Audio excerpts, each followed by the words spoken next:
Oi, gente, sejam bem-vindos à primeira aula do nosso curso de Introdução ao uso do smartphone.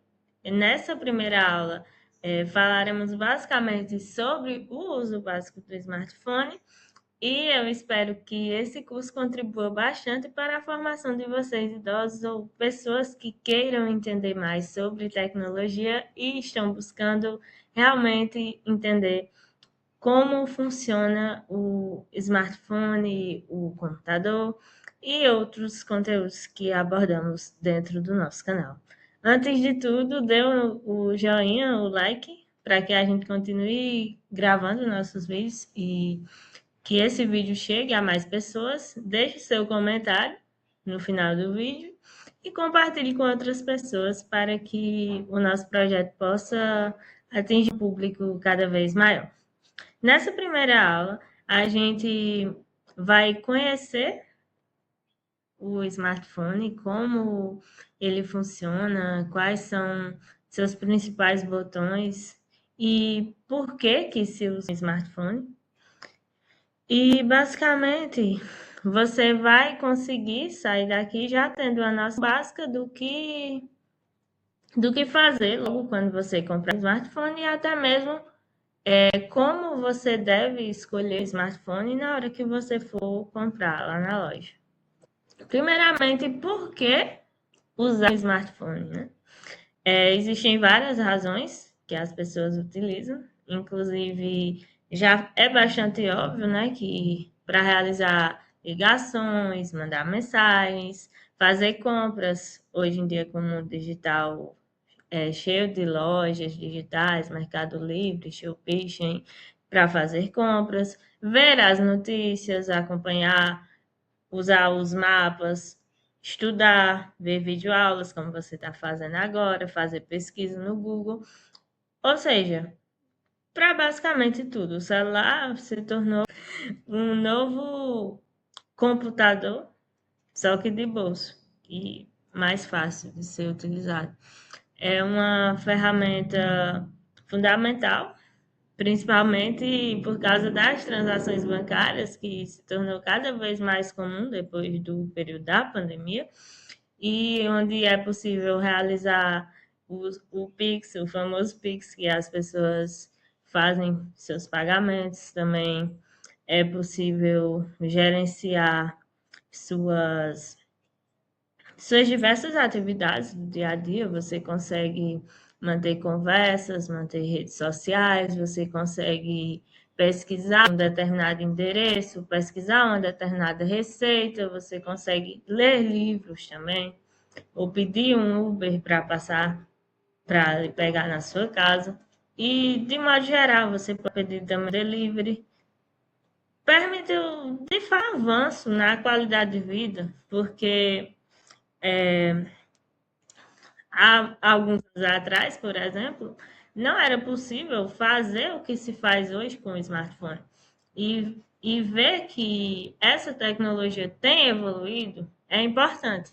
Só que mais importante ainda é conseguir usar essa tecnologia da maneira certa para que você não fique estagnado. O mundo evoluiu, as pessoas evoluíram e a gente precisa acompanhar essas mudanças. A gente precisa acompanhar a tecnologia.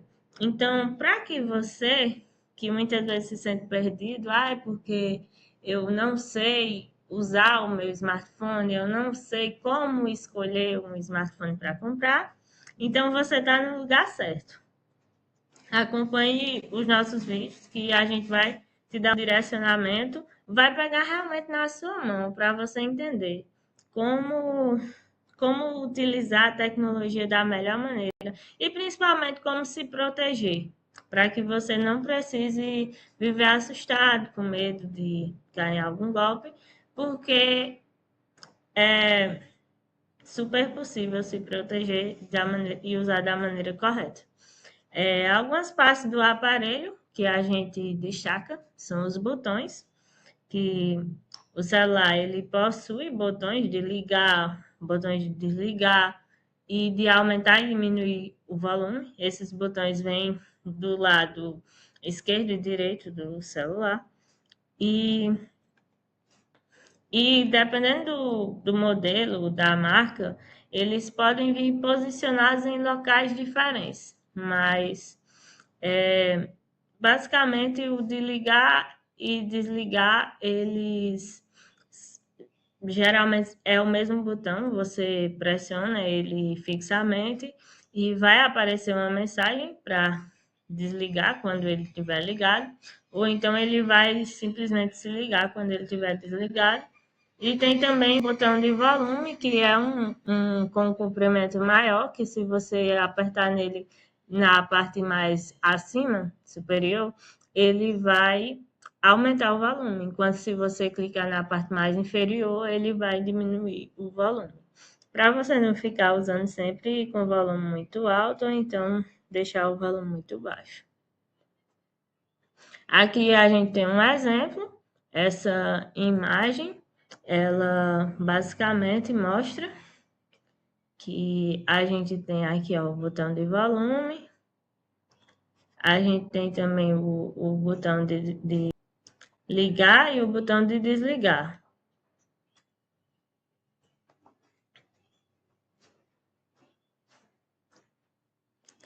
E basicamente o que eu falei, como fala aí que vai ligar, clica no botão para desligar. Pode ser o mesmo botão e também os botões de volume que eu havia comentado. Agora falar sobre algumas das funções básicas do aparelho celular, que é, por exemplo, fazer ligações. Quando você tem vontade de conversar com um filho, com um parente que mora distante, e você precisa fazer uma ligação. E aí você não sabe como fazer essa ligação. Existem várias maneiras. Por exemplo, você pode fazer a ligação simples pelo telefone, e aí nesse caso você vai precisar utilizar o crédito de alguma operadora. E você também pode fazer ligações pelas redes sociais de comunicação, como WhatsApp, Instagram, Facebook. E nessas ligações, você pode usar recursos como a chamada de vídeo ou somente a chamada de voz. E também tem a opção das mensagens nas redes sociais de comunicação. Para fazer ligações simplesmente pelo telefone, usando o crédito da sua operadora, você vai procurar o ícone de telefone no menu de aplicativos e quando você abrir, vai aparecer a opção de você discar o número para quem você vai ligar. E aí você vai discar o contato daquela pessoa para quem você quer fazer essa ligação e vai clicar no botãozinho verde para ligar para essa pessoa e aguardar ela atender. Para mandar mensagem é ainda mais simples, porque você vai acessar a sua rede social, no exemplo aqui eu tenho o WhatsApp, lá no menu de aplicativos, e quando você clicar nesse menu vão aparecer as suas conversas, você vai procurar o contato para quem você vai mandar essa mensagem. Se você não tiver esse contato também, você pode agendar lá nos seus contatos. E aí, se você encontrar esse contato, você vai clicar nele e vai digitar na barra embaixo a sua mensagem. E após você digitar a sua mensagem, você vai clicar no botão de enviar, que é uma setinha verde. Se você também quiser mandar áudio ou vídeo para essa pessoa, também é possível mandar PDF e outros arquivos.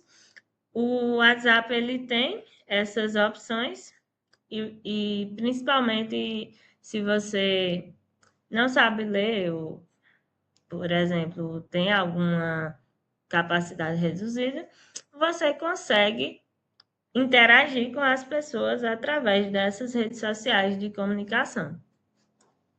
Agora falando um pouco já sobre segurança digital, e eu vou trazer mais a questão das redes sociais, já que a gente está falando de redes sociais, tem a questão das senhas e da autenticação de dois fatores. Ah, mas o que é autenticação de dois fatores? Como é que eu coloco uma senha?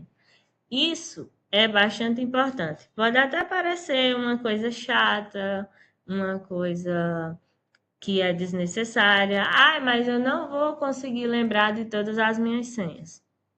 Mas é uma coisa que vai fazer total diferença. No momento que um cybercriminoso vier tentar invadir a sua conta ou mesmo pegar o seu celular, porque se tiver uma senha segura, vai ser bem mais difícil. Então, uma senha é um mecanismo de proteção para acesso a algum recurso, e esse recurso pode ser um aplicativo específico, pode ser o seu próprio smartphone, pode ser a sua conta bancária, e essa senha é sigilosa e, portanto, individual, e não deve ser repassada para outras pessoas.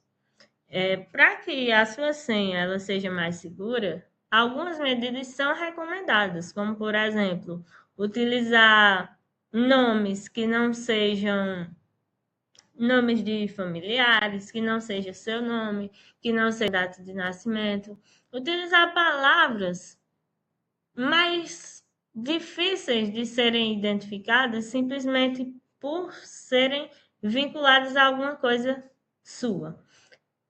O recomendado é que a senha misture letras e números e, se possível, caracteres, para que fique mais difícil de ser identificada e que seja também um pouco mais complexa, evitando, por exemplo, repetições, sequências e outras particularidades que vão acabar facilitando caso um criminoso queira descobrir sua senha depois.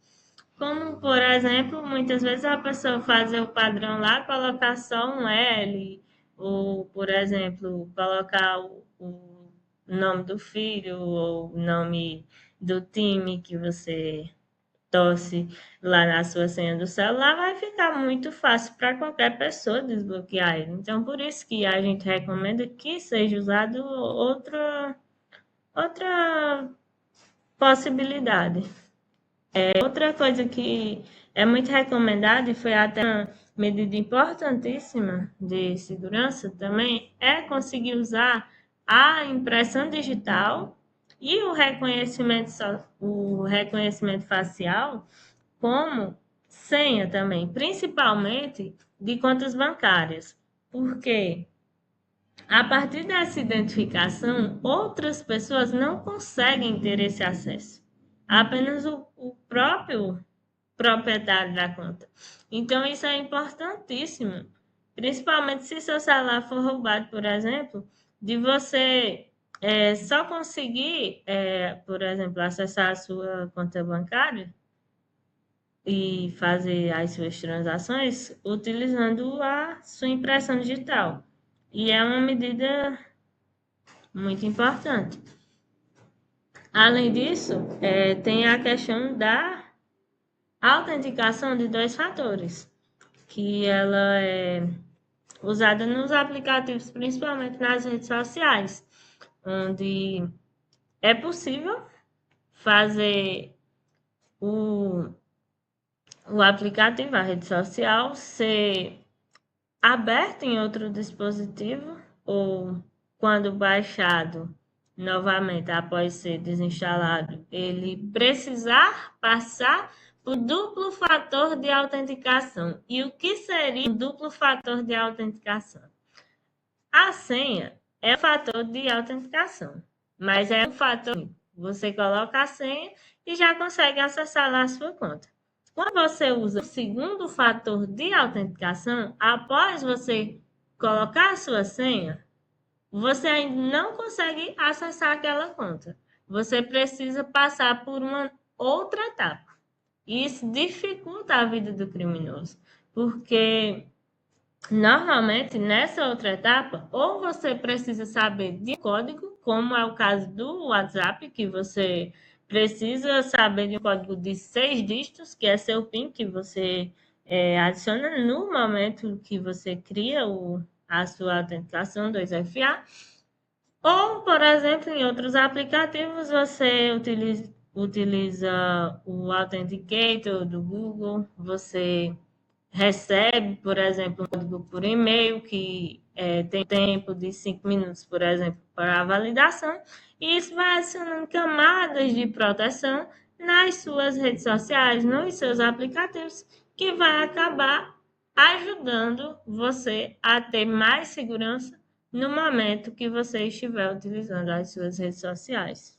E por que isso é importante? Porque hoje em dia, com tantas contas bancárias, com tantas movimentações feitas pelo celular, com tantas possibilidades de movimentar dinheiro, interações e fazer outros tipos de contatos, acaba se tornando um portal para os criminosos utilizar essa tecnologia como maneira de se aproveitar e de fazer maldade com as informações que muitas vezes você deixa passar, as coisas que você acaba deixando uma certa vulnerabilidade.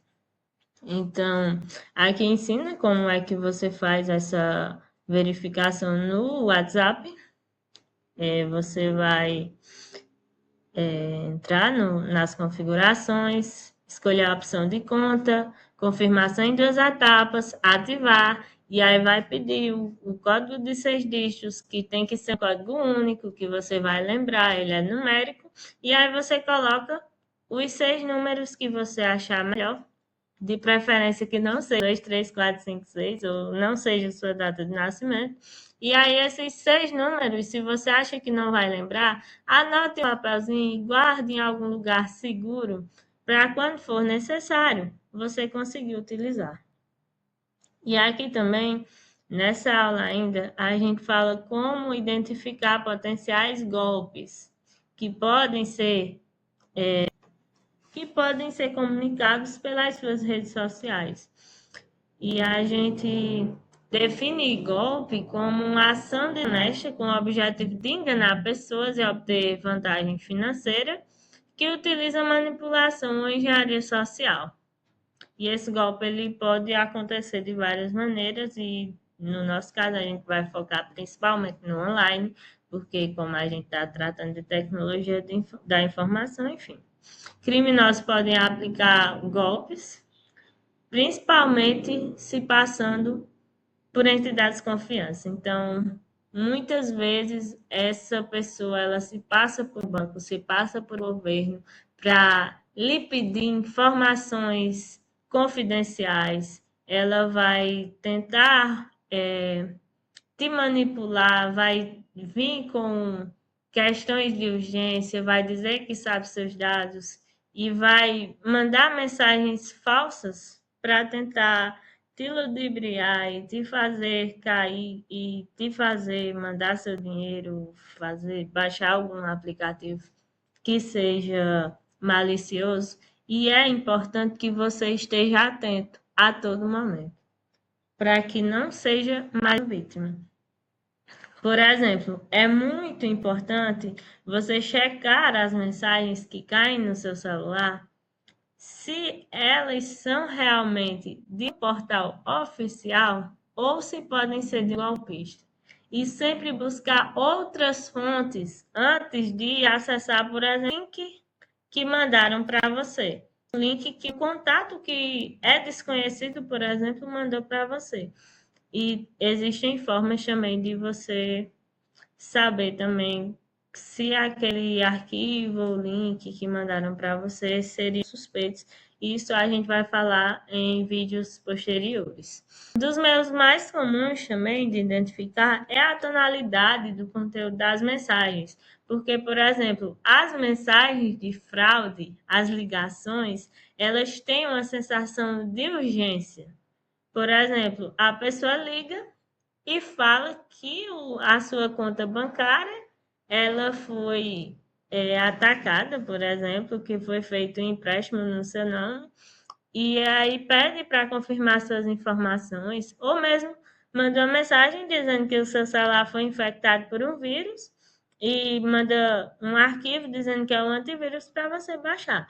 Enfim, são várias possibilidades, mas que todas têm um senso de urgência e que manda você ou abrir algum link, ou fazer alguma ação imediata, ou você realizar alguma transação bancária.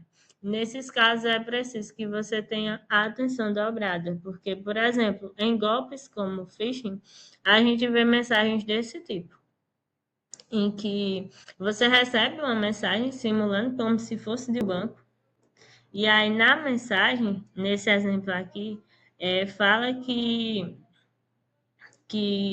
prezado cliente, nosso sistema de segurança identifica problemas de desincronização com seu dispositivo de segurança. Para sua conveniência, disponibilizamos o procedimento de sincronização. Aqui fala que, por exemplo, o aplicativo do banco dele está sem segurança. E aí ele manda o link para essa pessoa clicar. E aí, muitas vezes, é por causa desse tipo de link que a pessoa acaba sendo hackeada depois, tendo suas informações sequestradas. Então, é importante que quando você receber uma mensagem de banco, que supostamente seja de banco, porque muitas vezes é alguém se passando pelo banco, você verifique bem o destinatário, você verifique também se o seu banco ele tem central de atendimento. Se tiver, você pode, por exemplo, ligar para a central de atendimento oficial do seu banco para tirar a dúvida. E você também verificar, porque banco não envia mensagem, banco não faz, por exemplo, ligação com esse tipo de mensagem de urgência. Então, quando você vê alguma situação dessa, você já pode fechar, nem abre link, porque isso também acontece muitas vezes quando alguma pessoa manda mensagem para você, se passando por familiar e pedindo, por exemplo, para você fazer transferir Pix urgentemente, porque ela está precisando desse dinheiro, e muitas vezes você não verifica duas vezes, não procura falar presencialmente com a pessoa, não procura se comunicar com outras pessoas próximas dessa pessoa para saber realmente se essa pessoa está pedindo dinheiro a você, porque muitas vezes o celular de uma pessoa é clonado, o WhatsApp, e essa pessoa manda mensagem pedindo dinheiro e você pensa que é verdade e acaba mandando. Então, é importante se certificar de muito bem antes de fazer qualquer transferência bancária, porque depois que o Pix é feito, fica bastante difícil de desfazer. Inclusive, não é possível dar um rollback nisso. Então, basicamente, o que a gente recomenda é que, ao receber uma mensagem desse tipo, desconfie, não clique em links antes de checar outras fontes. Se tiver dúvidas, ligue para a central de atendimento do seu banco, sempre procure outro contato e sempre confira, se proteja, bloqueie contatos suspeitos, caso você identifique golpe, e esteja sempre atento, porque é a partir dessa atenção que você consegue garantir a sua segurança. Então, é basicamente isso. A nossa aula acaba por aqui. Agradeço pela atenção. Deixe o seu link, o seu like, o seu comentário aqui embaixo e compartilhe esse vídeo, essa informação com outras pessoas para que a gente consiga atingir o máximo de pessoas com informação de qualidade, com educação, com inclusão digital, que é necessário hoje. Então, muito obrigada. Tenha um bom dia, tarde ou noite e fique com Deus.